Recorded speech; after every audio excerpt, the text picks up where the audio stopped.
ibarat kita analogikan anak sekolahan misalnya ki sik TK utawa sik SD misalnya. Dadi ini kan nek sik cah SD ngono kae lak diwarai iki nggo sepatu. Terus nggo kathok klambi seragam ngono to nika. Terus nggo setut, nggo apa sabuk, terus nggo dasi, nggo topi nika nggih to diseragamke cah SD. Misalnya kan ngaten to. Lah Gus Bahak misalnya dalam hal ini nggo contoh wae misalnya menerangkan tentang anak-anak yang sudah kuliahan. Lah ki lak ya ora matuk. Sekolah belajar kaya cah kuliah nih kok ora kudu nggo sepatu nggo sendal ya ora apa-apa, rambutnya ora cendak gondrong ya ora apa-apa, ora usah nggo seragam nggo kaos oblong ya ora apa-apa, ala ndadak nggo dasi ora apa-apa. Lah itu loh ketika Gus Bahak menjelaskan tentang anak kuliahan yang secara seragam wae misalnya itu bisa bebas le dikandani bocah sing tembe mlaku mangkat arep sekolah SD gitu. Lah kira ngerusak tatanan. Enek wong sing tembe belajaran. Maksud saya itu. Mulane kula nate matur riyen to, sing paling gampang kalau misalkan dalam keagamaan, percayakan saja agama kita yang akan kita dimintai pertanggungjawaban dunia akhirat, percayakan saja kepada para ulama lokal di daerah masing-masing. Kuwi luwih aman. Jadi ini ulama Wonogiri, kita yang ada di Wonogiri ya kalau ada pertanyaan atau mengikuti dalam suatu hal keagamaan ikuti saja ulama-ulama di Wonogiri, yang di Lampung ikuti ulama Lampung, yang di Kalimantan begitu, yang di Sulawesi begitu, yang di Papua begitu. Itu juga orang yang tinggal di Eropa misalkan, di sana ada ulamanya pasti lebih paham dengan kultur budaya Eropa, ikuti ulama Eropa. Di Amerika kalau ada ulamanya ikuti ulama Amerika, itu lebih pas. Karena setiap ulama itu mengajarkan keilmuan kepada umat, kepada masyarakat itu juga pasti sesuai dengan tingkatan secara psikologi masyarakat, kebudayaan dan seterusnya. Yang ulama lokal itu lebih paham kondisi masyarakatnya masing-masing daripada ulama yang nan jauh di sana, adewe ora tahu ketemu, ora kenal, terus kesehariannya di ramudeng hanya melihat di sosmed misalkan, dan itu pun belum tentu pas relevan dengan yang kita butuhkan. Sindrom tobat anyaran anak artis hijrah sebulan wis ning ngendi-endi wis kaya dai kae. Dadi mubalek terus kaya ngalah-ngalahke para kiai ulama besar yang sudah biasa ngaji. Dan niku berarti masyarakat secara umum piye carane digawe kita berjuang mayoritasnya itu orang-orang baik gitu. Kalau yang baik-baik itu diam saja tidak berjuang sesuai dengan kapasitas yang dia miliki agar bagaimana masyarakat kita semakin baik, moral dijogo apik, agamane apik, dadi sik duwe wedi maring Gusti Allah. Umpama ora konangan penegak hukum pun dia selalu merasa diawasi Allah. Niku lak penting. Kalau tidak mengkondisikan mayoritas adalah orang-orang baik, ya saja salahke nek suatu saat kondisi negara kita mendapatkan pemimpin atau mendapatkan suatu budaya, kebiasaan atau aturan atau apapun yang negatif gitu. Dadi elek niku karena kita memilih sistem demokrasi. Berarti ya piye carane digawe berjuang mayoritas ki apik. Nek orang ku suatu kebiasaan buruk kalau terus-menerus dilakukan, suwe-suwe dianggap biasa lho. Sing elek kuwi suwe-suwe dianggap apik. Lah kuwi. Mula sing apik-apik aja meneng wae. Ya berjuang sedikit demi sedikit. Assalamualaikum warahmatullahi wabarakatuh. Bismillah, alhamdulillah, wassalatu wassalamu ala rasulillah sayyidina maulana Muhammadin ibn Abdillah la nabiyya wa la rasula ba'dah wa ala alihi washabihi mawalah la hawla wa la quwwata illa billah ma ba'd. Monggo kita lajengaken anggen kita ngaos. Bismillahirrahmanirrahim. Bismillahirrahmanirrahim. Bismillahirrahmanirrahim. Qala al-musannif rahimahullahu ta'ala wa nafa'ana bihi fid dharain amin. Bismillahirrahmanirrahim. Kanjeng Nabi ngendika, afdhalun nasi mu'minun yujahidu fi sabilillah bi nafsihi wa malih, thumma mu'minun fi sya'bin minasy'abi yattaqillaha wa yata'un nas min syarri. Afdhalun nasi utawi luwih utama-utamane menungso sing paling utama iku mukminun wong mukmin. Yujahidu kang jihad, perangan, berjuang. Jihad niku berjuang dengan fisik. Sapa sing mukmin fi sabilillah ing dalem dalane Gusti Allah. Oleh berjuang binafsihi lan awake mukmin wa malihi lan bondone mukmin. Nah niki. Dados jihad niku kalau misalkan keadaan darurat kita tertekan ya harus ngangkat senjata, yang ngangkat senjata itulah jihad. Misalnya ya zaman penjajahan terus ada agresi militer dari Belanda, songko sekutu Inggris dhisik. Nah, kita ngangkat senjata untuk mempertahankan tanah air niku jihad. Utawa zaman Kanjeng Nabi itu Madinah niku perang karo wong-wong kafir Quraisy. Niku nggih karena kalau tidak mengangkat senjata dihabiskan semuanya, itu malah bahaya. Mula ngangkat senjata itu diperbolehkan apabila kita dalam rangka membela diri. Nah, ketika keadaannya darurat perang dan kita diharuskan untuk ngangkat senjata, ya ngangkat senjata ini ku jihad. Kalau posisi keadaannya damai, ya sing jihadnya orang nganggo perang kok, orang nganggo bom, orang nganggo bedil, orang nganggo pedang. Fi sabilillah ing dalem dalane Gusti Allah. Dalane Gusti Allah tegese apapun yang kita lakukan dalam perjuangan itu mengandung nilai-nilai yang diridhoni Allah. Niku berarti fi sabilillah. Misalnya wong berjuang golek nafkah keluarga. Niku nggih saged diarani jihad fi sabilillah. Misalnya contohnya dagang. Apabila ketika dia berdagang itu jujur, terus apa ya seorang ngapusi, terus ora cidra. Niku berarti dia menjalankan usahanya itu dengan cara-cara yang diridhoni oleh Allah. Berarti anggene dheweke dagang niku fi sabilillah ing dalem dalane Gusti Allah. Nek dhek ngapusi terus dhek kuwi apa ngakali pelanggan berarti ing dalem dalane setan lho kan keren ngono. Dalane setan. Nek dhek iki jujur, bener, lenceng sesuai dengan yang diridhoi oleh Allah berarti niku fisabilillah. Perjuangan niku napa mawon. Misalnya apa yang bisa kita lakukan, kontribusi yang bisa kita lakukan untuk memakmurkan agamane dhewe supayane luwih nambah mulya, nambah dikenal masyarakat, supaya ne wong akeh saya ngerti, paham dengan keilmuan keagamaan dan seterusnya. Lah perjuangan kita niku nggih diarani jihad fisabilillah. Nek cara teng mriki le berjuang yo nganggo awak kita lan nganggo bondo. Nah, bondo misale butuh biaya ya kita lilo ngetokne kangge perjuangan punika. Niku berarti menungso sing paling utama. Umpama gawe rutinan, terus ngadakne ngaji, terus zikir, sholawat dan seterusnya, berjuang supaya keagamaan ini lebih meresap ke dalam nilai-nilai yang ada di dalam masyarakat. Lah niku berarti jihad. Ya nggo awak, ya nggo bondo. Punika. Dan seterusnya. Dalam hal sosial nggih ngoten, umpama dhewe iso bantu ya bantu. Aja ngenteni bantuan kok pemerintah, bansos misale. Lah pemerintah kuwi terbatas. APBN ki sepiro lho? APBN ki sepiro? Tidak bisa mencakup semua. Banyak saudara kita yang mungkin kekurangan, orang nyandak nek ngenteni bantuan ke pemerintah. Kalau kita memang diberi kelebihan oleh Allah ya kita bantu sebisa kita. Punika berarti nggih jihad fi sabilillah, kelawan awak lan kelawan bondo. Punika bismillahirrahmanirrahim. Mulakno kan ning Islam nek konsep zakat. Nika lak riyen nate pun dhewe nate ngaji nika nerangke bab zakat. Zakat mal sing sering kelewat niku. Nek zakat fitrah setahun pisan kuwi akeh sing sanggup enteng. Mergo gor setahun pisan bulan Ramadan terus beras ya gor sepiro nek ning Indonesia kan beras.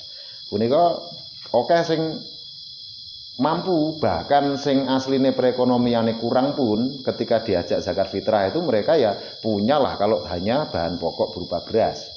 Niku dan lain sebagainya. Tapi sing sering kelewat niku nggih zakat mal. Zakat harta. Mal niku artinya harta, bondo. Lah kuwi sing sering tidak difikirkan oleh saudara-saudara kita yang diberi kelebihan oleh Allah.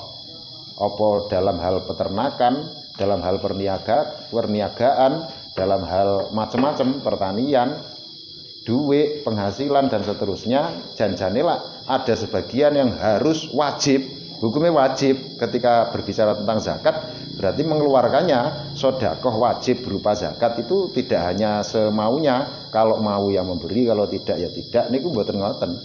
Ketika sudah berbicara tentang kewajiban zakat, ternyata hartanya sudah masuk dalam kategori wajib zakat, ya hukumnya wajib. Ketika ditinggal ya dosa.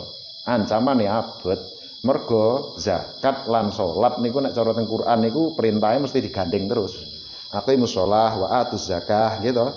Dirikan salat, berikan zakat niku gandeng terus. Yaqimunas shalat wa yu'tunaz zakah. Salat kali zakat.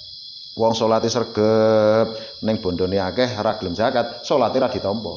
Semono uga kewalikane, sosial apik, sedekah, zakat sing wajib utawa sing ora wajib, dhek berbagi kuwi enteng, tapi gak salat. Nah niku nggih tanda tanya. Keranten dua hal ini, salat dan zakat niku gandeng. Hubungan maring Gusti Allah lan hubungan kelawan sepadha-padha. Punika niku lak keitung berjuang fisabilillah. Bahkan banyak orang yang hatinya niku penuh dengan jiwa pejuang, bukan hanya yang wajib, sing gak wajib pun dheweke yo berbagi dan seterusnya. Bismillahirrahmanirrahim. Nek saged ngoten berarti kita kalebu afdhalun nas. Nek cara hadis niki dawuhe Kanjeng Nabi, berarti kita kelebet wong sing paling utama, menungso sing paling utama, paling mulya. Salajengipun summa mukminun.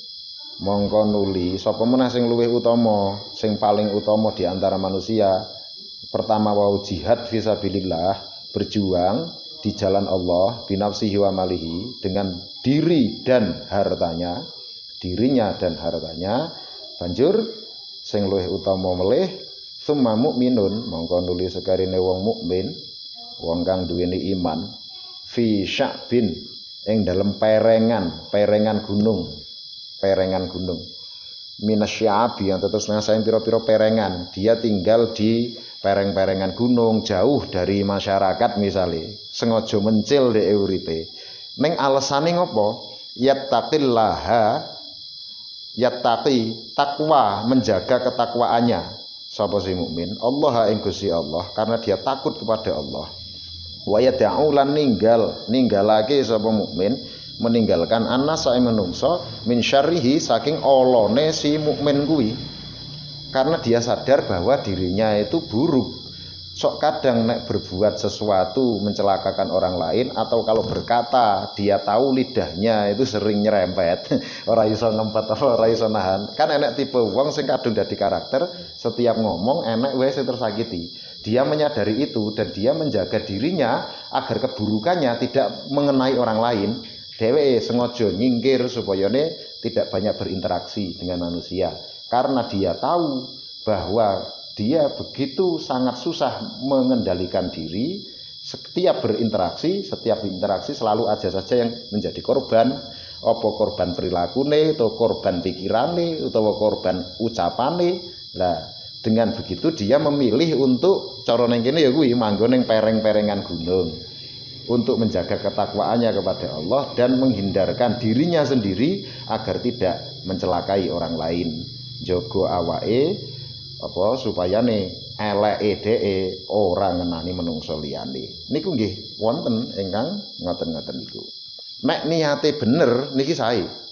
Wis aku tak jarang berinteraksi secara sosial, tak luweh akeh nek cara ora ning perengan ya ning omah misale, tapi alasannya jelas, alasannya niku. Alasannya supaya dhek ngerti eleke dheweke dhewe ora nyilakani wong liya niku angsal. Supaya lisane sing kulino liar tidak bisa dia kendalikan supaya terjaga. Niku angsal. Nek niate bener terus njaga ketakwaan. Pokoke metu kuwi nek ora mergo pancen darurat kudu metu, ya dhek ora metu, tidak terlalu sering berinteraksi. Kecuali kalau ada butuh keperluan, misale nek cara ning desa umuman ngene iki ya wong rewang utawa wong sambatan kan sesekali. Neng kalau dengan sengaja terus dhek metu nongkrong kumpul karo wong ora enek acara apa-apa, itu malah menghindarkan diri supaya dia tidak menyakiti siapapun, niku angsal. Jadi metu kuwi nek pancen enek kebutuhan, enek hajat punika utawa dalam rangka metune iki butuh nyambut gawe misale kayak engko langsung balik ning omah meneh niku angsal. Tapi nek salah niat niki bahaya. Misale salah niat, dia itu malah ora sida entuk ganjaran malah saged entuk dosa karena hanya mencari alasan untuk terhindar dari resiko niku nggih dadi mboten sae. Dadi nek niate apik nggo njaga takwane maring Gusti Allah niku sae. Nek mboten niku malah iso mlebu hawa nafsu. Mula le paling gampang mangtanglet mawon maring Gusti Allah. Kita niku lak diwehi sinyal teng ati niku teng Gusti Allah pun diparingi sanubari. Ati niku saged nampa sinyal pitedah petunjuk hidayah saking Gusti Allah. Ketika kita bertanya sesuatu, pasti ada jawaban dari Allah. Kula niku langkung saya kedahi pripun Gusti? Apakah saya adalah orang yang termasuk lebih baik ketika banyak berinteraksi dengan masyarakat, dengan orang banyak, atau saya itu sebenarnya lebih baik kalau menyendiri misalkan, agar saya menghindarkan diri saya sendiri dari keburukan saya sendiri agar tidak mencelakai orang lain misalnya. Dan itu tanglet mawon maring Gusti Allah. Ampun milih kelawan hawa nafsu kita piyambak. Apakah kita dikehendaki Allah untuk kumpul dengan orang banyak atau kita lebih baik dikehendaki Allah untuk dalam kesendirian? Lah niku ampun tanglet maring hawa nafsu, tapi tanglet maring Gusti Allah. Nek cara ning hikam nika wonten dawuh ngeten. Ada Syekh Ibnu Athaillah Sakandari menika di dalam kitab Hikam, iradatu katajrid ma'iqamatillah iya kafil asbab minasyahwatil khafiyah. Keinginanmu sendiri untuk tajrid, menyendiri, muwong, mligi,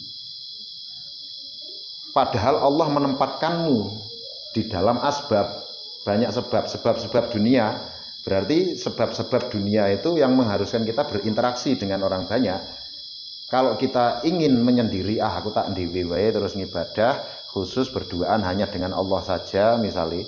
Tapi padahal ketika itu Allah sedang menempatkanmu di dalam asbab. Makom kita, derajat kita adalah derajat asbab, derajat berinteraksi, derajat sosial. Keinginan kita untuk menyendiri itu justru malah minasyahwatil khafiyah, sebagian dari syahwat yang sangat lembut, sangat samar. Syahwat kuwi kepinginane hawa nafsu. Wa iradatukal asbab ma'iqamatillah iya kafit tajrid inhitatun minal himmatil aliyah. Keinginanmu untuk asbab, untuk dalam makom asbab, sebab-sebab dunia berinteraksi, kowe pengen berinteraksi secara sosial kumpul wong akeh entah iku dalam berbagai macam perkara dunia. Padahal Allah sedang menempatkanmu di dalam makom tajrid, makom menyendiri. Kalau seperti itu justru malah turun, lungsur, terkikis kita, derajat kita, mudhun dari sinejogati ingkang luhur, dari tujuan cita-cita yang mulia. Menika dadose malah menurunkan derajat kita sendiri. Dados ajeng teng makom asbab, sebab sosial, interaksi dan seterusnya, atau dalam makom tajrid, makom menyendiri, makom cara ulama niku sinau dhewe, memperdalam keilmuan, kitab-kitabe utawa ahli zikir misale, atau kita di makom manapun, entah makom rame atau makom sepi, gampangane ngoten, niku kita ningali ciri-ciri apa yang dikehendaki oleh Allah Subhanahu wa taala, boten atas dasar keinginan hawa nafsu kita. Tapi kadang nek seumpamane isih awam untuk membedakan apakah ini keinginan hawa nafsu atau ini adalah keinginan Allah menempatkan kita pada suatu makom, suatu tempat derajat tertentu, niku nek sing awam kadang-kadang isih mbawur. Iki jangan-jangan niki apa wis kersane Gusti Allah apa malah gur kersane nafsune dhewe. Niku kadang mbawur. Sing paling gampang ciri-cirine ngeten mawon. Apa yang harus kita lakukan? Lakukan saja. Lakukan apa yang memang menjadi kewajiban yang harus kita lakukan. Kalau kita diharuskan untuk melakukan sesuatu, tapi kita malah beralih ke sesuatu yang lain, meskipun sesuatu yang lain itu terlihat baik, tapi kita meninggalkan sesuatu yang seharusnya kita lakukan, laku berarti hawa nafsu. Nek contoh paling gampang ya, nek ning pondok niku santri setiap bar isya niku wonten kan sorogan niku maju nggawa kitab terus maca kitab disemak kiyaine. Engko nek salah dibenakke. Nek ora kitab kuning ya misale sing isih maca Quran binadzar ya maju terus maca Quran disemak kiyaine. Niku apa Quran utawa sorogan kitab utawa enek sing apalan ya apalan. Niku lak setiap bar isya nek cara teng pondok kula riyen niku mesti sorogan. Niku. Lah, ketika jam sorogan, santri itu kan berarti jam itu kewajibannya sorogan, gitu, ngaji kali kiyaine. Lah kok malah reko-reko bar isya jam jadwal sorogan, dhek malah ning kamar dhewe ndherus Quran. Maca Quran wakeh misalnya. Apakah membaca Quran itu tidak baik? Baik, sangat baik. Tapi dia meninggalkan sesuatu yang seharusnya dia lakukan, malah mengalihkan supaya ning golek alasan ora disalahke, dhek malah ndherus Quran ning kamar misalnya. Tidak sorogan, tidak ngaji kepada kiainya. Niku hawa nafsu, anggene le maca Quran niku syahwat. Hawa nafsu, kepinginane hawa nafsu. Jadi ketika cara neng santri niku nggo contoh, setiap ba'da isya itu dia harusnya ngaji dengan Pak Kiai, sorogan, kok malah dia misalkan wiridan, utawa sholat sunnah sing akeh, utawa ndherus Quran, utawa apa meskipun hal lain itu terlihat baik, mungkin juga untuk alibi ben ora patiya disalahke misalnya. Tapi itu minasyahwatil khafiyah, itu adalah keinginan hawa nafsu. Karena dia mengalihkan dari sesuatu yang seharusnya dilakukan. Lah niku kita teliti awak kita piyambak. Apa yang seharusnya saya lakukan?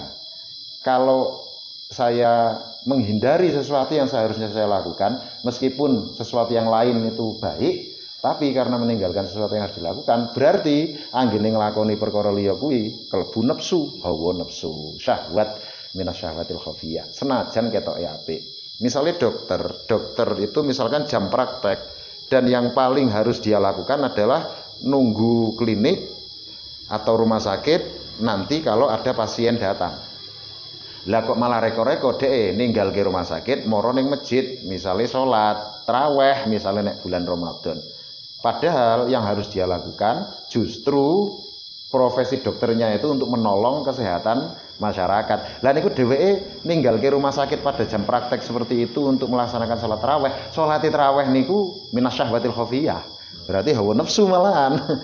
Karena dia meninggalkan sesuatu yang seharusnya dia lakukan. Padahal nulung menungso, apalagi hubungannya nyawa, itu wajib.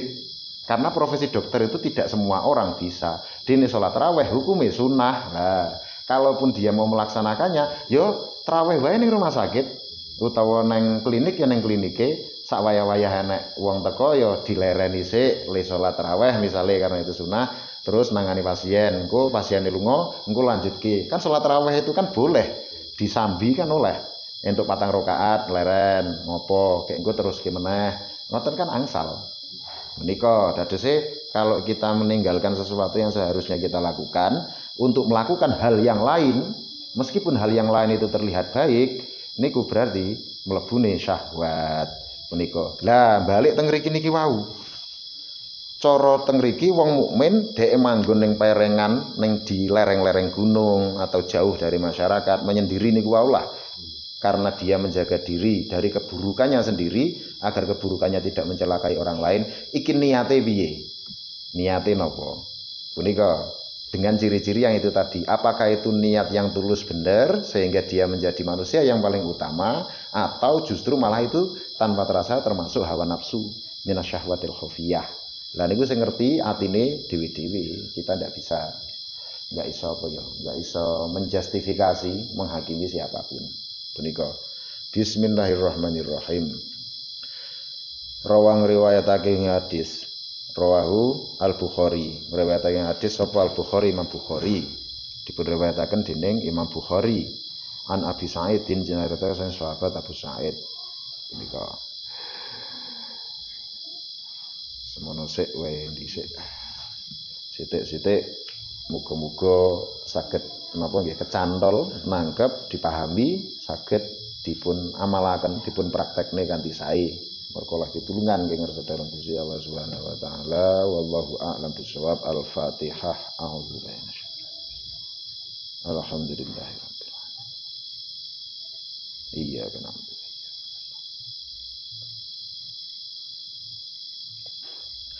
Wallahul muwaffiq ila aqwamit thoriq. Wassalamualaikum warahmatullahi wabarakatuh. Alhamdulillah. Sudah sitik-sitik. Napa enten nganu pertanyaan apa dialog? Monggo. Pripun? Ini mami awake dhewe ajeng tengene tanggane. Nggih. Niate kan teranu dolan. Nggih. Dan terus mongki diberi gunung mboten nira mboten anu kan ada sing tanglet. Nggih. Janjane umpama aku kok gampangane kaya ngene iki terus kudu kepiye ngoten niku nek wong kados cara anu kehidupan masalah kehidupan ngoten iki. Aku kurang apik kurang anu iki bisa dandani kepiye Mas mbang ngoten. Lah kula saged kula jawab sing kados kiai sepuh nek ngendika ngoten niku kula jawabane Nggih. umpami niku jenengan kecandan dosi salate bener salate kula kan ngoten. Nggih. Dan niku pripun niku napa sejenis kula niku supaya niat dolan nek kok kita niku napa gula iki napa. Napa sing nafsu diwon ki apa anu niku gandeng kali niku. Nggih. Niku wangsule nggih napa teng niat malih. Sing penting niate kita niku nek cara ditakoni terus kita hanya bisa memberi perspektif kita sesuai dengan apa yang kita ketahui. Sapa ngerti kuwi iso dadi solusi niku mboten masalah. Sing penting kan ya niku wau jawab pertanyaan atau apapun niku lak balike njaga ati niate supayane tidak merasa gaya riak pamer atau menggurui atau apa. Niku wangsule niat mboten masalah. Dan beberapa kasus atau misalkan orang yang ingin merubah diri niku wau nggih. Niku lak nggih kasuistik, tegese kasus satu dengan yang lain itu kadang beda-beda. Enek wong sing misale dia itu sulit untuk berubah, ada yang masalahnya karena perekonomian misalnya, atau karena masalah keluarga misalnya, atau karena ada trauma masa lalu misalnya, utawa mergo pancen dhek iki nggon agama kuwi kewajibane ora ditindakke misalnya salate didandani, utawa enek wong sing justru solusine kon poso niku nggih wonten. Lah niku napa nggih? Kita kedah duwe kemampuan teliti kira-kira wong iki sing dibutuhke apa. Nah niku nggih dadose ana lara, ana tamba, iki kadang-kadang satu orang dengan orang yang lain iku saged benten-benten. Kaya Kanjeng Nabi nek enek sing sowan terus menanyakan sesuatu, niku lin jawab yo meskipun pertanyaan yang sama, kadang-kadang jawabannya iso beda-beda, tergantung. Enek wong teko terus dhek tentang apa jenenge bertanya kepada Kanjeng Nabi, piye carane iso mlebu surga misale. Tapi Kanjeng Nabi ngerti wong iki masalahnya pada amarah, pada apa emosionalnya tidak terkendali, gampang muring, gampang ngamuk misale. Kanjeng Nabi ngendika ya la taghdab walakal jannah. Kowe aja bendu, aja nesu, aja muring, jangan marah-marah, maka kamu akan mendapatkan surga. Ini karena dia orangnya karakternya seperti itu. Enek-enek wong sing liyane misale apa? Tanglet nggih menghadapi kiamat niku pripun? Terus Kanjeng Nabi ganti jawab, "Lah persiapanmu apa?" Persiapan kula namung tresno dateng panjenengan. Saya hanya punya modal mencintaimu saja ya Rasulullah. Lho toh, karena Kanjeng Nabi melihat ketulusan orang ini, akhirnya Kanjeng Nabi ngendika ya, "Anta ma'aman ahbabta." Kamu akan dikumpulkan bersama orang-orang yang kamu cintai. Lho, atine lega, bar kuwi imane meningkat saya tresno marang Kanjeng Nabi. Begitu tresno marang Kanjeng Nabi, kewajiban liyane ya mesti dilakoni. Lah niku. Jadi pancen ada orang-orang yang misalkan resah ingin berubah, kudu pinter membaca gejolak di dalam dirinya sendiri masing-masing. Kira-kira apa sing tak butuhku ya? Sing tak butuhke apa? Masalahku apa lan niku. Begitu juga kita kalau misalkan ada yang tanya terus kita ingin memberi saran atau apapun nggih niku nyawang wong iki sing luwih dibutuhke apa. Enek wong penyakite, oh iki penyakite medhit iki. Lah iki diwahi saran sampeyan sedekah saben dina raketang 5.000 apa 10.000 istiqomah nggo nglatih, nggo ngurangi rasa medhit bakhil niku misale. Utawa enek wong sing duwe permasalahan apa, dan kita tahu bahwa karakternya ini yang kurang ini, lah itu yang kita tempel dan seterusnya. Punika. Dadose nek jenengan misalnya pertama gerdulan terus enek wong takon ngoten, jawab mboten masalah. Yang penting niate niku wae, wangsule teng niat. Niate sekedar apa ya, berbagi perspektif dan tidak menganggap bahwa pendapat kita adalah pasti benar dan berhasil niku kita hindari. Nek ngoten mboten masalah. Mboten masalah. Mergo sakniki niku teknologi pancen berkembang.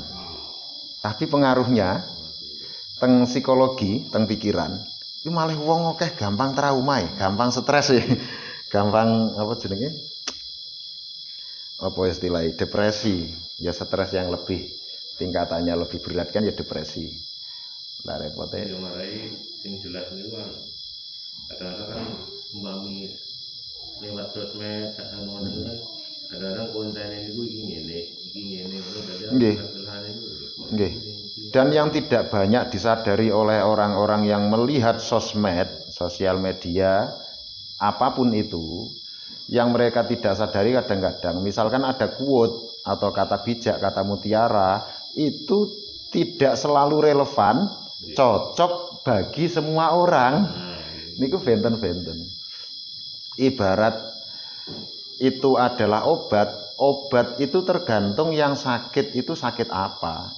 Kan ngaten to. Misale obat sakit kepala, iki pancen top chair untuk orang yang sedang sakit kepala. Tapi ternyata dia itu sakitnya jantung kok, lho kan.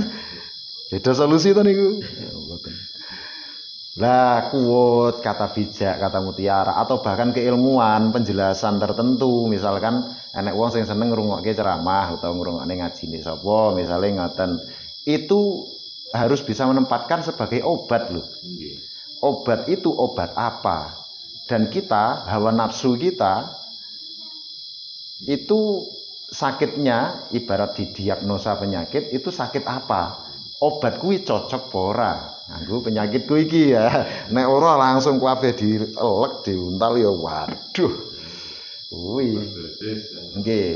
Atau misalkan ada suatu acara, entah itu pengajian, entah itu seminar, entah itu dalam hal apalah misalkan yang dibahas di situ, entah itu politik, entah itu ekonomi, entah itu sosial, itu kan yang harus disadari oleh orang yang menggunakan sosmed, niku acara di suatu situasi tertentu, di daerah tertentu, audien yang datang ke situ, misalkan latar belakang pendidikannya seberapa, kan itu lah pengaruh tadi, misalnya rata-rata neng kono sarjana. Utawa nek pengajian misalnya rata-rata ning kono ki santri kabeh iso maca kitab kuning kabeh misalnya.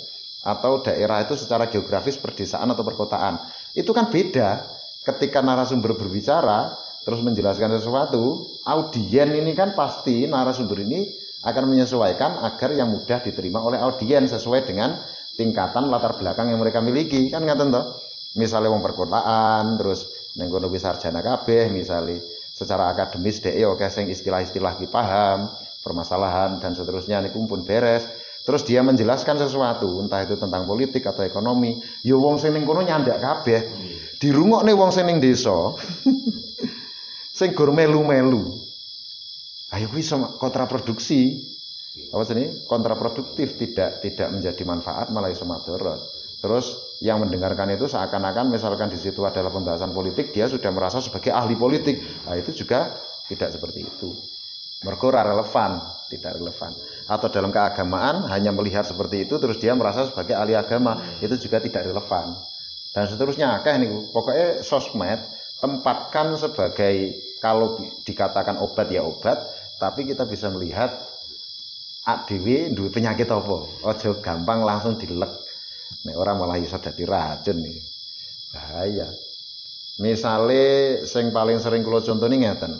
Gus Bahak itu alimnya luar biasa. Memang dia wacananya banyak, sangat luas referensi kitabnya dan seterusnya. Ngeten to. Terus beliau ngaji misalnya duwe rutinan, entah di Jogja, entah di Sarang, kadang-kadang kan enek sing rekam ngoten niku audio. Tapi yang ikut di situ pesertanya semuanya itu santri. Ilmu-ilmu dasar dalam keagamaan itu beres. Minimal maca kitab ya wis do iso, maknani wis iso, ngono to. Aja meneh tajwid beres nahwu sorob ya wis Nyambung lah wis tahu belajar. Fikih dasar ya wis mudeng kabeh.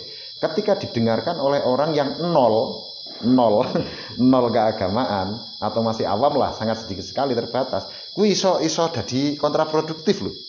Iso dadi salah paham lho. Ibaratnya ning daerah sing wong masyarakat kuwi lagi belajar melaku secara keilmuan agama atau secara keimanannya, ibarat kita analogikan anak sekolahan misalnya ki sik TK utawa sik SD misalnya. Dadi ini kan nek sik cah SD ngono kae lak diwarai ki nggo sepatu. Terus nggo kathok klambi seragam ngono to niku. Terus nggo setut, nggo apa sabuk, terus nggo dasi, nggo topi nika nggih to diseragamke cah SD. Misalnya kan ngaten to. Lah Gus Bahak misalnya dalam hal ini nggo contoh wae misalnya menerangkan tentang anak-anak yang sudah kuliahan. Lah kuwi lak ya ora matuk. Sekolah belajar kaya cah kuliah nika ora kudu nggo sepatu, nggo sendal ya ora apa-apa. Rambutnya ora cendak gondrong ya ora apa-apa. Ora usah nggo seragam, nggo kaos oblong ya ora apa-apa. Ala ndadak nggo dasi ora apa-apa. Lah itu loh, ketika Gus Bahak menjelaskan tentang anak kuliahan yang secara seragam wae misalnya itu bisa bebas, le dikandani bocah sing tembe mlaku mangkat arep sekolah SD. Gitu. Lah gak ngerusak tatanan. Enek wong sing tembe belajaran. Maksud saya itu. Lah, dan banyak itu contoh yang lain. Mulai ya pengguna sosmed yo rada nganu lah. Harus bisa membaca, mengenali diri sendiri. Apa sing dibutuhke dan seterusnya. Nah, nek ora kabeh dilek, waduh. Bisa dadi racun dan seterusnya. Itu dalam hal keagamaan, begitu juga dalam politik. Kalau belum paham betul cara main mereka itu dalam berpolitik, ya ora usah gampang nganu lah melu-melu. Ketut-ketutan. Bisa malah tanpa sadar seakan-akan kita itu sebagai subjek ikut aktif, pelaku. Ternyata kita adalah salah satu objek, malah justru jadi korban yang terhanyut dalam arus permainan, ora sadar. Ini dalam hal politik, dalam hal ekonomi, dalam hal wis pirang-pirang iki. Mulane kula nate matur riyen to, sing paling gampang kalau misalkan dalam keagamaan, percayakan saja agama kita yang akan kita dimintai pertanggungjawaban dunia akhirat, percayakan saja kepada para ulama lokal di daerah masing-masing. Kuwi luwih aman. Jadi ini ulama Wonogiri, kita yang ada di Wonogiri ya, kalau ada pertanyaan atau mengikuti dalam suatu hal keagamaan, ikuti saja ulama-ulama di Wonogiri. Yang di Lampung, ikuti ulama Lampung. Yang di Kalimantan begitu, yang di Sulawesi begitu, yang di Papua begitu. Begitu juga orang yang tinggal di Eropa misalkan, di sana ada ulamanya, pasti lebih paham dengan kultur, budaya Eropa. Ikuti ulama Eropa. Di Amerika kalau ada ulamanya, ikuti ulama Amerika. Itu lebih pas. Karena setiap ulama itu mengajarkan keilmuan kepada umat, kepada masyarakat, itu juga pasti sesuai dengan tingkatan secara psikologi masyarakat, kebudayaan dan seterusnya. Yang ulama lokal itu lebih paham kondisi masyarakatnya masing-masing daripada ulama yang nan jauh di sana, adewe ora tahu ketemu, ora kenal, terus kesehariannya di ramudeng, hanya melihat di sosmed misalkan, dan itu pun belum tentu pas, relevan dengan yang kita butuhkan. Nika. Terus ya nggih niku. Perkembangan teknologi iki ya positif ya akeh ning negatife nek salah-salah iso dadi racun. Aduh.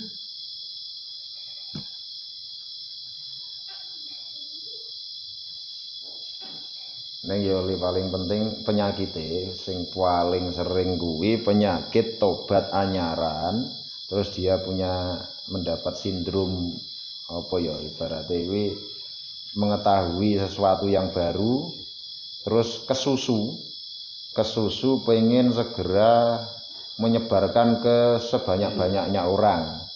Wah, iki sing bener kudune iki ngene iki lho. Oh berarti tonggo-tonggoku dulurku kabeh kae salah kae.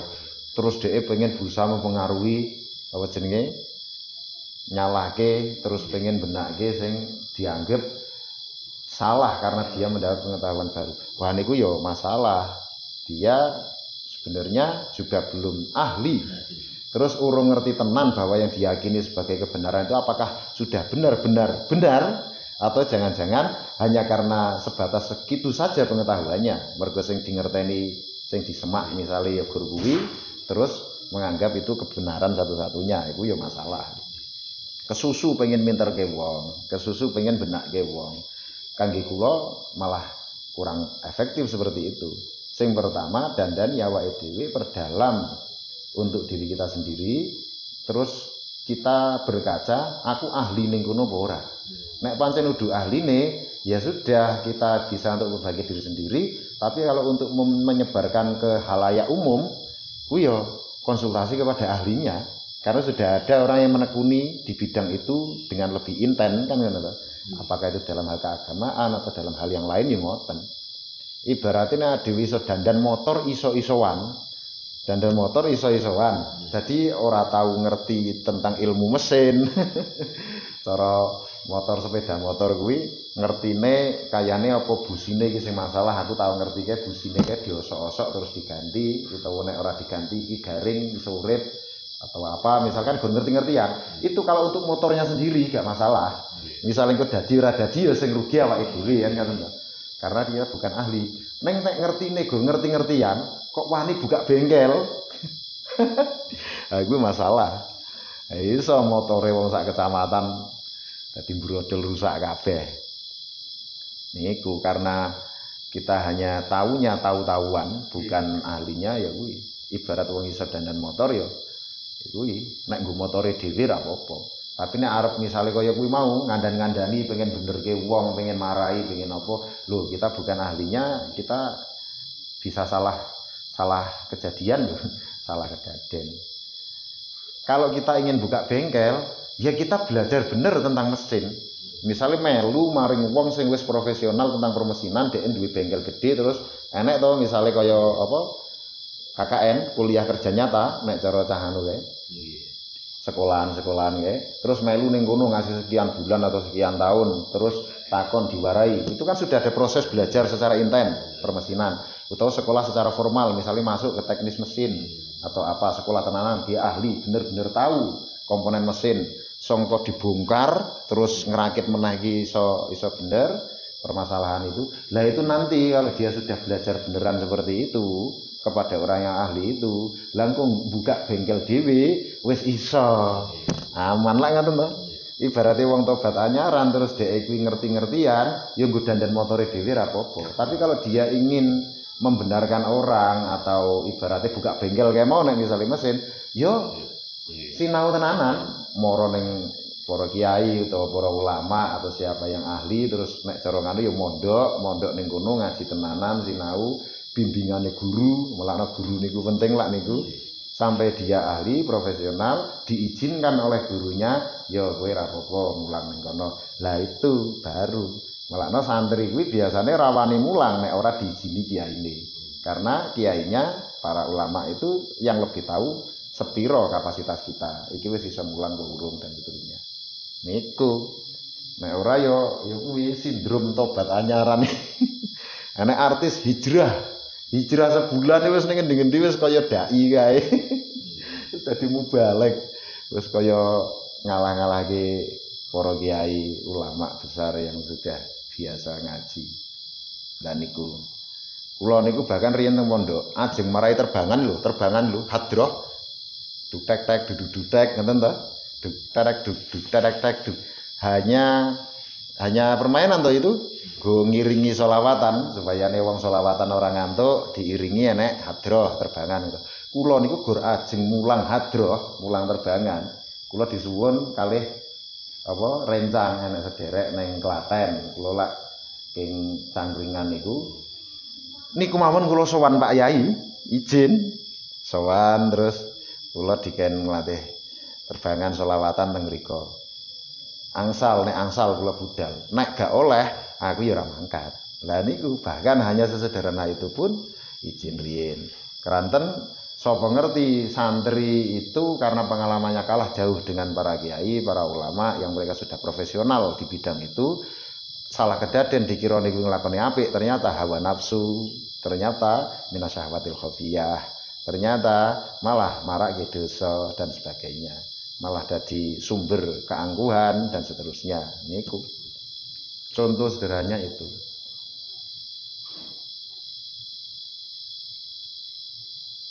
Neng yo alhamdulillah saiki tiap daerah enek lah santri. Tiap daerah wis enek santri ning endi-endi sakeh sing mondok. Gitu. Para kiai oke.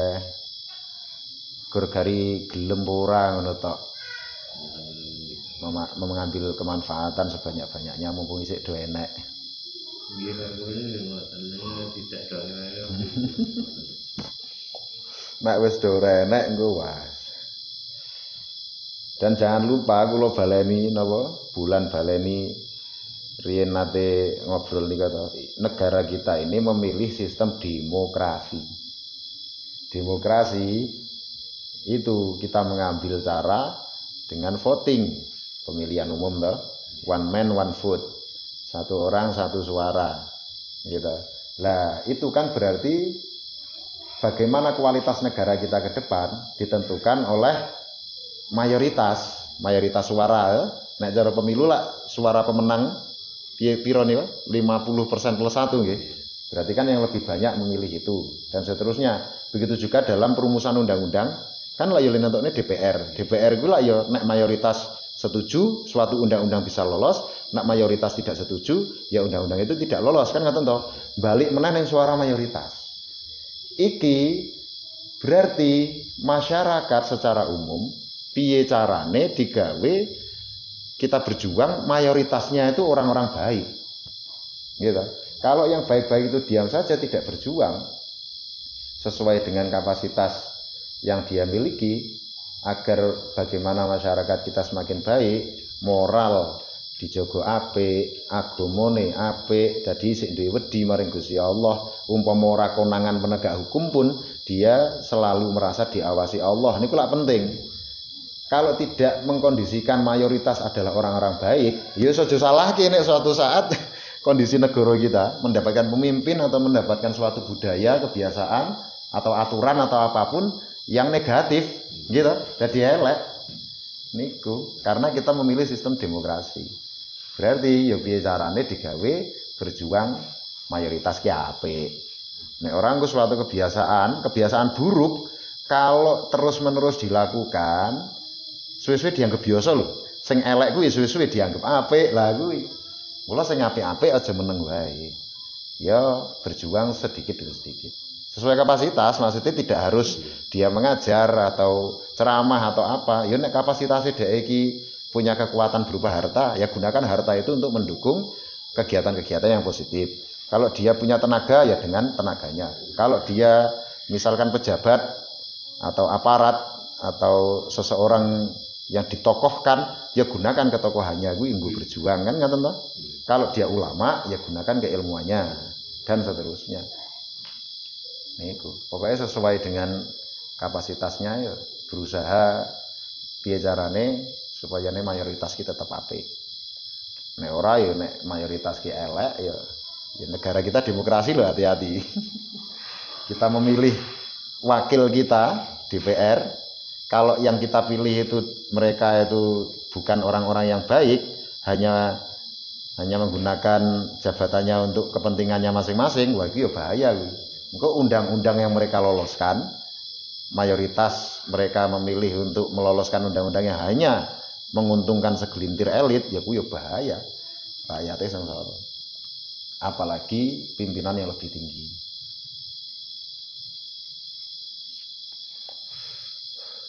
Dilutneh pemilu iki. Tanggal 14 Februari. 19 itu tanggal 6 kan? Ya. Ya muga-muga ya luwih apik ngono wae. Nek nggih kula telu-telune iki apik. Visi misi itu kan pasti baik. Kan ra enek wong kampanye saya akan menyengsarakan rakyat kan ra mungkin. Pasti program yang disusun baik, visi misi baik dan seterusnya. Gur engko pertanyaane sapa sing duwe keberanian untuk mengeksekusi, gitu. Sing paling kendel sapa untuk mengeksekusi kebaikan itu. Nek ora hambatane iki engko ya ketika eksekusi kok. Nek program iki kabeh apik. Kabeh apik program.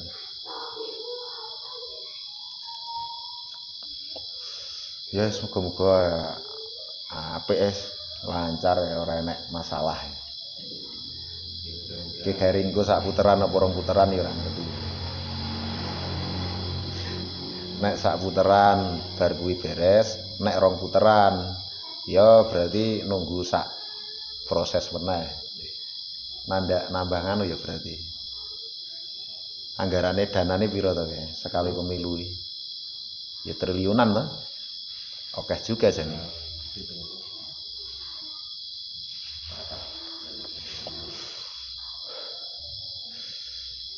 Kok tambah apik. Alhamdulillah. Nek teningan anggarane pun bulan-bulan. Ya pancen banyak hal yang harus diperbaiki. Sistem iki enek beberapa sing kudu dikoreksi. Supaya nih ya iki kabeh iki lah ya korban sistem toh. Karena sistem yang dibentuk itu seperti itulah ya. Macam-macam. Celah untuk pelanggarannya. Ya kuwi gari wakile dhewe ning pusat kono punya keberanian ndak untuk mengeksekusi suatu aturan, sistem, undang-undang yang benar-benar bisa memperbaiki ini semua. Jadi ini ora gur mikirke golek modal supaya nek sesuk kepilih meneh, ora gur kuwi, tapi bener-bener mikirke rakyate. DPR, leng lolos undang-undang kan DPR. DPR. Terus engko diujikan ke konstitusi misalkan. Yang ada di MK sana kredibilitasnya bagaimana? Duwe marwah ora. Nah itu juga penting.